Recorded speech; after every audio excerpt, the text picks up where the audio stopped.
Christophe Da, en sport, notamment en cyclisme, le prix de la résilience et la paix pour sa première édition a mobilisé dimanche dernier sur le boulevard Thomas Sankara les acteurs de la petite reine burkinabé.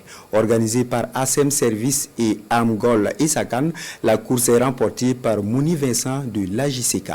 L'ambiance avec Lassina Ouattara et Lassina Sawadou. Il y avait du beau monde ce dimanche sur le boulevard Thomas Sankara. Des cyclistes, hommes et dames, sont là. Objectif, s'offrir l'or. Normal, c'est la première édition du Grand Prix IAM Gold et Sakan. Pour cette première édition, au menu 120 km 820 avec une course en ligne en direction de la ville de Zignaré. Une mise en bouche avec un rythme bien élevé.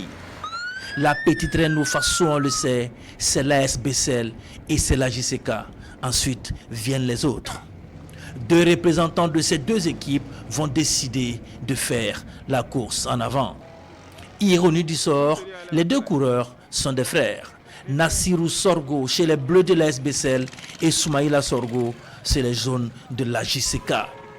Ils seront les premiers sur le boulevard Thomas Sankara sous le regard des ministres des Sports et celui des Mines. Le peloton va fondre sur les fouillards pour le bouquet final à 2 tours de l'arrivée. Le Graal devra donc se décider au sprint. À ce jeu de l'explosivité, c'est Mouni Vincent de la JCK qui va franchir en premier la ligne d'arrivée avec une vitesse moyenne de 848 km/h. Depuis qu'on a pris la charge, c'est la 4e nouvelle course que l'on voit depuis janvier 2023. Tout ça, c'est une invite que nous faisons pour que l'ensemble des disciplines sportives puissent être supportées. Et comme les Burkinabés sont très fans du vélo, le vélo est un patrimoine pour nous. Donc nous remercions toutes les personnes qui sont venues pour répondre à cet appel, car le sport, comme vous le savez, c'est l'excellence, c'est la compétition, mais c'est aussi la fraternité, c'est la résilience et la cohésion sociale. Quand on regarde la thématique qui est la pédale vraiment pour la résilience et la paix, je pense que ça cadre très bien avec la situation que vit donc notre pays et pour laquelle nous avons tous besoin de résilience. Et Sakan, comme vous savez, est une mine résiliente.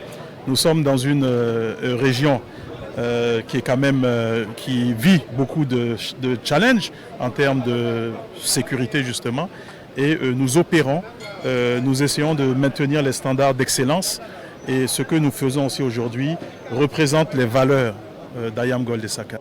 Le trophée, le maillot et l'argent du vainqueur pour le coureur de la JCK. Chez les dames, la palme revient à Adèle Guissou. Une première édition qui, selon les premiers responsables, en appellera à coup sûr d'autres éditions.